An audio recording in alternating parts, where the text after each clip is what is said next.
విడుదల రజని నామినేషన్తో పాటు ఇచ్చినటువంటి అఫిడవిట్ ఏదైతే ఉందో అందులో వాళ్ళ హస్బెండ్కి సంబంధించి కూడా ఆస్తులకు సంబంధించి వివరాలు ఇస్తారు కాబట్టి వాళ్ళ ఆయన ఆస్తులు మాత్రం ఎక్కడ పెరిగినట్టుగా లేదు అని చెప్పేసి అని ఉందంట.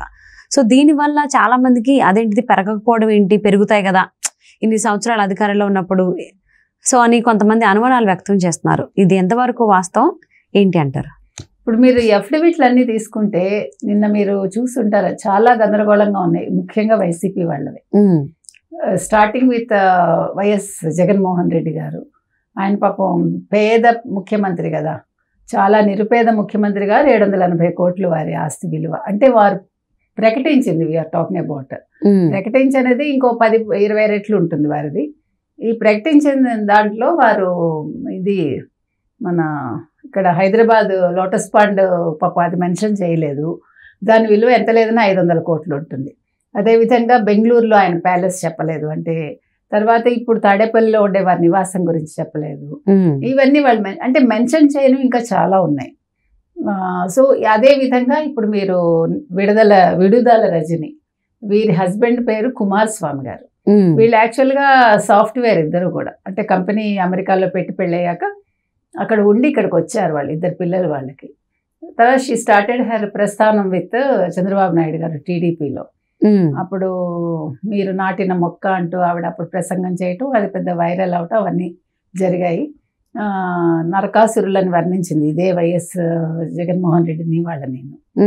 అటువంటి ఎందుకు చెప్తున్నానంటే నిన్న మన వైఎస్ షర్మిల గారు తన బాబాయ్ హత్యలో జగన్మోహన్ రెడ్డి ప్రమేయం ఉంది, తర్వాత ముఖ్యంగా అవినాష్ రెడ్డి ప్రమేయం ఉంది అన్నారు కదా.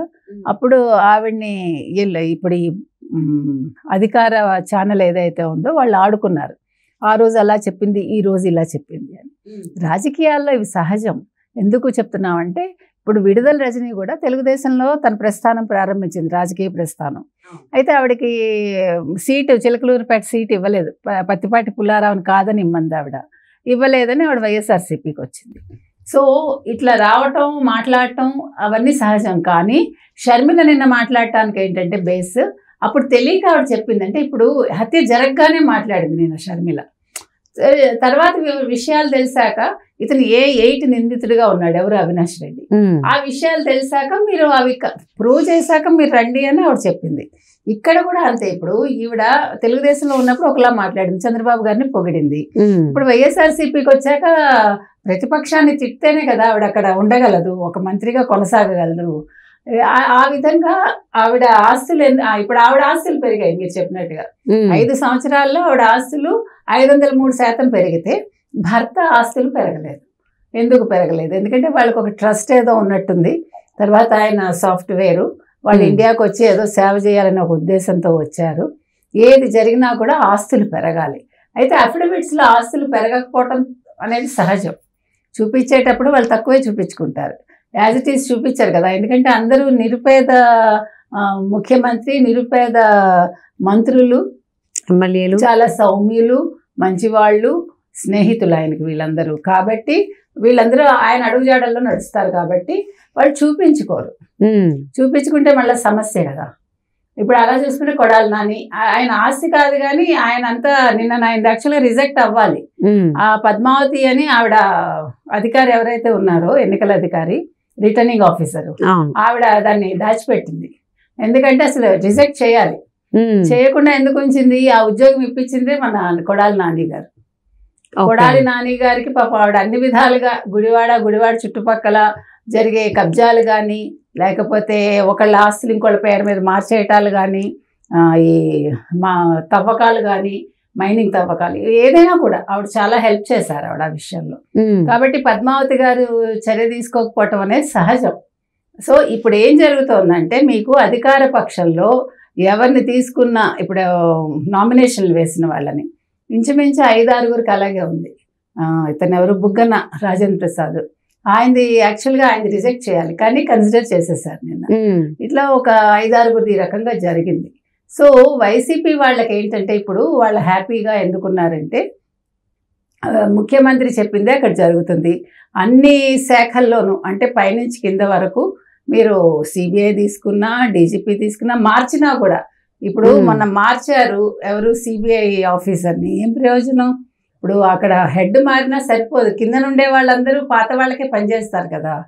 పాత వ్యక్తి ఎవరైతే వెళ్ళిపోయారో వాళ్ళకే వీళ్ళు అన్ని సపోర్ట్ చేస్తూ ఉంటారు. ఆ రకంగా మీరు ఏ శాఖ తీసుకున్నా జగన్మోహన్ రెడ్డికి కావలసిన వాళ్ళు ఆయన విధేయులే ఉన్నారు కాబట్టి వడ్డించేవాడు మనవాడైనప్పుడు ఎక్కడ కూర్చుంటే ఏంటి కదా. ఆ రకంగా వీళ్ళందరికీ సాగుతోంది కాబట్టి వీళ్ళు అఫిడవిట్స్లో అన్ని తప్పులే చూపిస్తారు, లేకపోతే దొంగ లెక్కలే చూపిస్తారు. ఆ రకంగా ఇక్కడ కొనసాగుతోంది.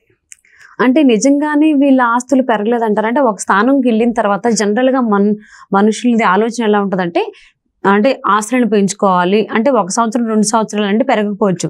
అంటే ఈ 5 సంవత్సరాల కాల పరిమితిలో అసలు ఒక్క ప్రాపర్టీ కూడా వాళ్ళు కొనలేదు అని అంటే నిజంగా నా నమ్మశక్యంగా లేదు. ప్రాపర్టీస్ బినామీ పేర్లో కొంటారండి, వాళ్ళు కొనరని ఎవరన్నారు? పెరగకుండా ఎందుకుంటే మీరు అలా తీసుకుంటే జగన్మోహన్ రెడ్డి గారిది మొదట 37 కోట్లు ఆయన ఆస్తి.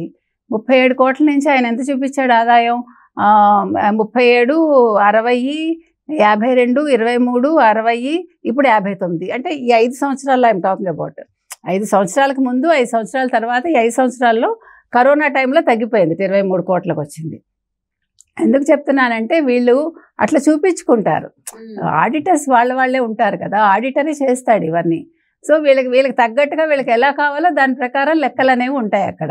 ఇవన్నీ జిమ్మిక్కులే, లెక్కలు కూడా కాదు అవన్నీ. నిజమైన లెక్కలు ఎక్కడైనా ఉంటాయా? అది పూర్వం మీకు తెలుసా? ఇప్పుడు ఈయన మోక్షగుండం విశ్వేశ్వరయ్య పేరు విన్నారా మీరు? ఇక్కడ ఆయన మూసీ నదికి ఆయన కట్టాడు. ఆయన ఏం చేసేవారంటే, అంటే మన అలాంటి వాళ్ళని ఆదర్శంగా తీసుకోవాలంటే వాళ్ళ పేర్లు కూడా వీళ్ళకి తెలియదు. కర్మ ఏంటంటే ఆయన ఆఫీస్ పని రాత్రి కొవ్వొత్తి వెలిగించుకుని ఆఫీస్ లెక్కలు రాసేవారు. ఆఫీస్ లెక్కలు అయిపోయాక ఆఫీస్ కొవ్వొత్తి ఆర్పేసి మళ్ళా తన పనికి తన కొవ్వొత్తి వెలిగించుకుని ఆయన పనిచేసేవారు. Can you believe? అసలు ఇలాంటివి ఎక్కడైనా అవి వాళ్ళ చెవుల్లో కూడా పడవు ఇవి. ఎందుకంటే ఇవన్నీ వాళ్ళకి చాలా వింతగా, చాలా ఇబ్బందిగా ఉంటాయి ఇలాంటి మాటలు. అలాంటి వాళ్ళు ఈయనెవరు, లాల్ బహదూర్ శాస్త్రి యాక్సిడెంట్ జరిగిందని ఆయన రిజైన్ చేసేసాడు. ఇది రైల్వే మినిస్టర్గా ఉన్నప్పుడు ఆయన ట్రైన్ యాక్సిడెంట్ జరిగితే ఆయన బాధ్యత వహించి రిజైన్ చేశాడు. అంటే మహామహులు ఒక రాజకీయ నాయకులుగా ఉన్నారు. అటువంటి స్థితిని చూశాక మనం ఇలాంటి వాళ్ళని చూస్తే మనం ఏం చేయాలి? ప్రజలు ఇవన్నీ గమనించాలి, వాళ్ళు ఆలోచించుకోవాలి. వాళ్ళ భవిష్యత్తుని వాళ్ళు రాజకీయ నాయకుల చేతుల్లో పెడుతున్నారు కాబట్టి మనం ఏ వ్యక్తికి ఓటేస్తున్నాము, అసలు ఇతను ఎమ్మెల్యేగా ఉన్నప్పుడు ఇతను ఏ రకంగా ఉన్నాడు, ఎంత ఆస్తి ఉంది, ఈ 5 ఏళ్లలో అతను ఏ రకంగా మారాడు, అతని కట్టుబట్టు మారుతుంది కదా. ఇప్పుడు ఆడవాళ్ళు అయితే డైమండ్సే. ఇప్పుడు మీరు ఫస్ట్ వాళ్ళు మినిస్టర్గా వచ్చినప్పుడు ఎలా ఉంటున్నారు? వాళ్ళు 5 ఏళ్లలో వాళ్ళు ఒక రోజు వేసింది ఇంకో రోజు ఒక డైమండ్ వేయరు. వాళ్ళు డైమండ్ విలువ ఎంతండి?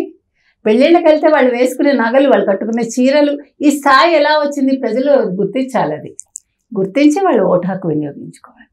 సో మరి విడుదల రజని ఇచ్చినటువంటి అఫిడవిట్లో వాళ్ళ హస్బెండ్కి సంబంధించి ఆస్తులు అయితే ఎక్కడ పెరిగినట్టుగా లేదు అన్నట్టుగా చూపించారు. మరి అది ఎంతవరకు వాస్తవం అనేది వాళ్ళకే తెలియాలి, అక్కడ ఉన్నటువంటి ప్రజలకే తెలియాలి. చూద్దామండి ఏం జరుగుతుందో, ఏమనుకుంటారు దీని మీద ప్రజలు. Thank you so much Durga గారు.